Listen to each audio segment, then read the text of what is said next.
Hi, everyone. It's a pleasure to be here with you. My name is Christian Dominguez, and today I will talk about future changes in tropical cyclone and easterly characteristics over tropical North America. Um, I would like to begin my presentation explaining why tropical cyclones are important for Mexico. So in this study, we explore how the different TC tracks are important for seasonal rainfall. Seasonal rainfall is the accumulated precipitation from May to November. And you can see here, for example, that the most important type of TC track or cluster is cluster A, over the intra-American seas. And cluster A can contribute up to 30% on the seasonal precipitation. And for example, the other TC tracks, for example, cluster B, cluster C, and cluster D, are not very important for seasonal precipitation because they can contribute up to 10-50% of the seasonal rainfall. We also explore how the different types of TC tracks are important for the seasonal precipitation over the eastern North Pacific Ocean.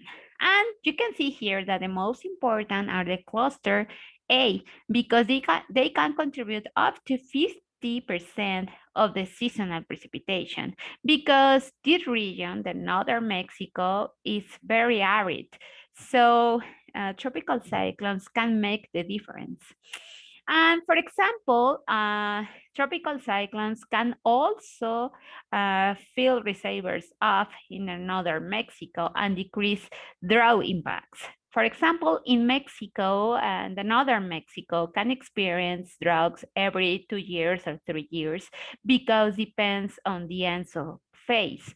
If we have, for example, La Nina years, then another Mexico can experience droughts. Here, the tropical cyclones are very important to make the difference because in years when we have tropical cyclones, reservoirs can be filled by 100%. But in other years when we don't have tropical cyclones that affect the northern Mexico, we have like reservoirs only have like a 30% of their capacity. And this is very bad for water management use. For example, all tropical cyclones can also be very dangerous for Mexico. I mean, can be beneficial, but also can be dangerous because 86.5% of the annual cause of disasters in Mexico are associated with tropical cyclones. And the main TC hazard is their extreme rainfall. So, for example, when we have very high tropical cyclone activity, Mexico spend a lot of money in disasters. And so far, do we know about tropical cyclones under climate change conditions? Here I present two main studies. The first one is Knudson et al. 2020 that found that rainfall associated with tropical cyclones will globally increase 14% as the planet warms by 2 Celsius degrees from medium to high confidence. No strong consensus was obtained on the projected changes in TC tracks and their sizes on a global scale. And the other study is Cousin et al. 2020 recently showed that the frequency of the most destructive hurricanes increased by 8% per decade during the period 1979 to 2017. So here it's very important to explore how tropical cyclones will change under climate change conditions. And for example, if Mexico will experience more TC rainfall associated with this phenomena. So it's very important to make studies just to try to prevent more disasters or to see how to face droughts. And the other important tropical phenomena is Easter waves. An easterly wave is a migratory wave-like disturbance of the tropical easterlies and is composed by two phases. The positive phase is a low pressure where you can see cloudiness, for example, and rainfall. And over the high pressure, you can see clear skies and no precipitation is expected. So these kind of tropical phenomena are very common over the tropics. And easter waves are also important precursors of tropical cyclones over the North Atlantic Ocean and Eastern Pacific Ocean. And over the North Atlantic Ocean, 50% of the tropical cyclones comes from easter waves. Over the Eastern Pacific Ocean, 70% of the tropical cyclones comes from easter waves. So most of the studies focus on analyzing how the easter waves become tropical cyclones. However, not many studies explore the role of easter waves in the tropical rainfall. So we decided to make a study that explore how important easter waves are for the seasonal precipitation. And here in this study that was published in Climate Dynamics, you can see that tropical cyclones can contribute up to 60% of the seasonal rainfall over Central America. And for example, for the central to southern Mexico, easter waves can contribute up to 20 or 30% of the seasonal rainfall, which is very much in terms of the climatological perspective. Here is the research question. The research question is, we know that easter waves and tropical cyclones produce important amounts of rainfall over the tropics, mainly over Mexico. So the question is, how could climate change influence tropical cyclone and easter wave characteristics? For example, frequency and associated rainfall over the tropical Americas.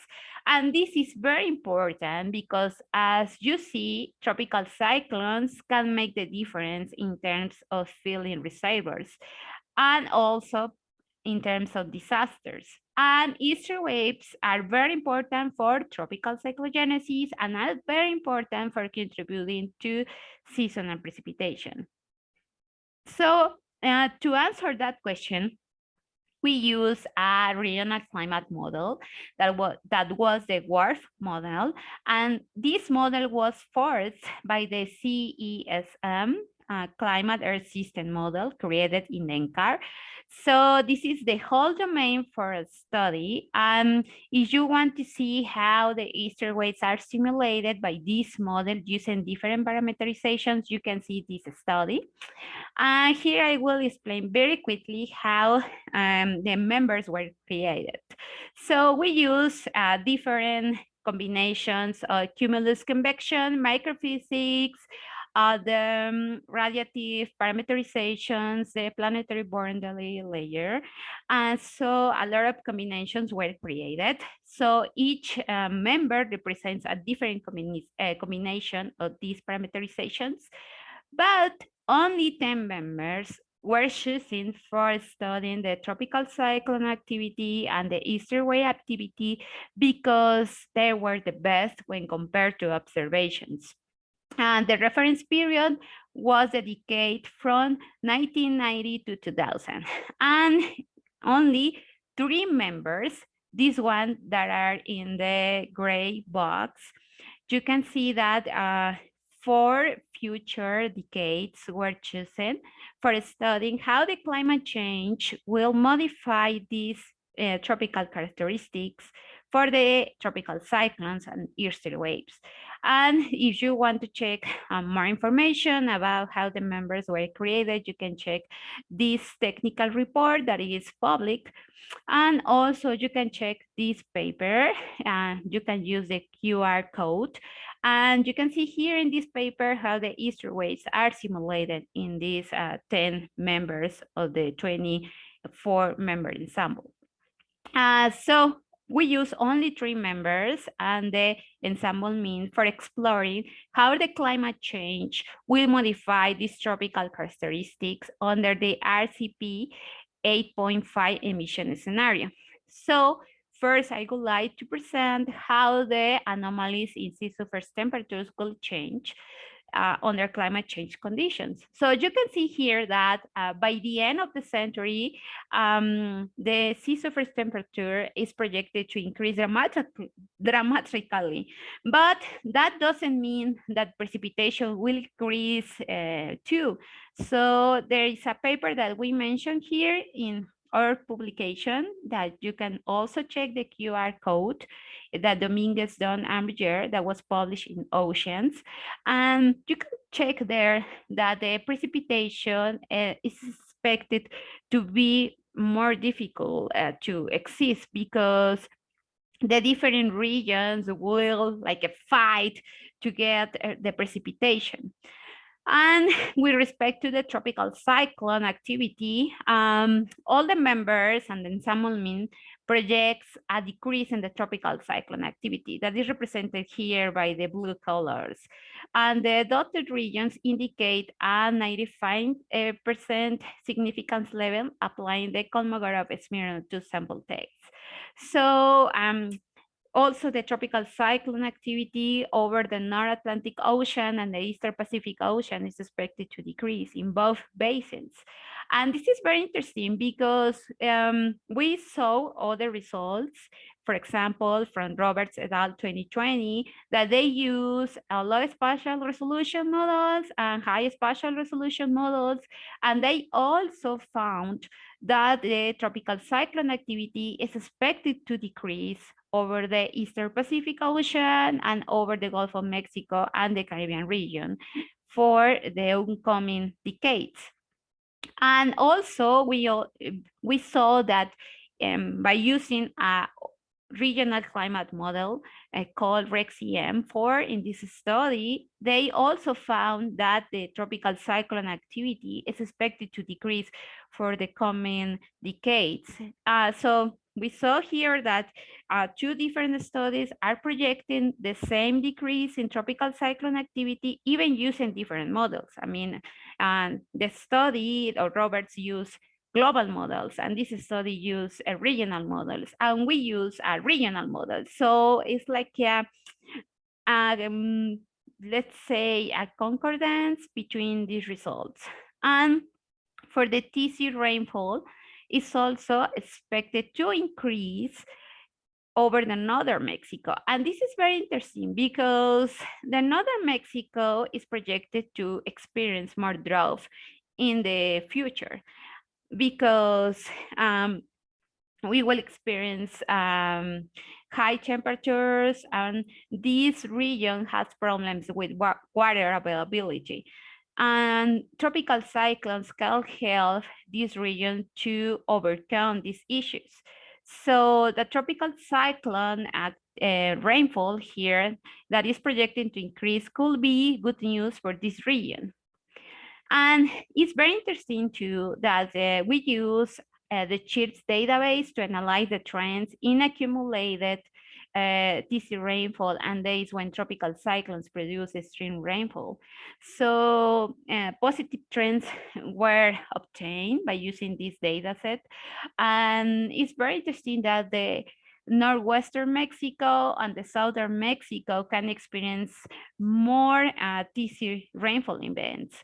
So if you want to check this paper, you can also see the QR code. And it's very interesting that both models and observations are in agreement. So we can see that the tropical cyclones can produce more precipitation mainly over the north of Mexico. And for the easterly activity, is expected to increase over the North Atlantic Ocean, mainly near the Caribbean region, but this activity is expected to move westwards over the Eastern Pacific Ocean, which is bad because they produce a lot of tropical cyclones and a lot of precipitation in the coast of Mexico, the western coast of Mexico. And in terms of rainfall, you can see here that all the members and the ensemble mean are projecting a decrease in the easterly rainfall. However, these results are not significant, so we're not pretty sure that this is true. And in terms of the tropical cyclogenesis, less tropical cyclones are expected to come from easterly waves over the North Atlantic Ocean, but the story is different for the Eastern North Pacific Ocean because more tropical cyclones are expected to come from easter waves.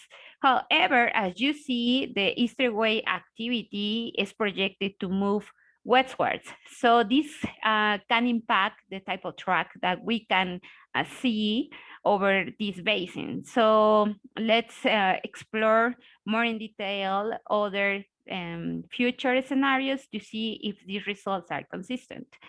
And so far, we have here the summary and the takeaways. So NCAR created a three-member ensemble using a multiple physical combination of parameterizations for the current climate using the ERA interim reanalysis and for future scenarios using the CSM under the RCP 8.5 future emission scenario. The goal of having three members is to provide enough samples of different atmospheric representations. However, the three-member ensemble does not show the full range of future possibilities linked to emission scenarios, internal variability of GCNs, or even different ocean responses to radiative forcing. All three members project a reduction in the spatial distribution of tropical cyclones over the eastern North Atlantic Ocean, which is partially consistent with Roberts et al. 2020.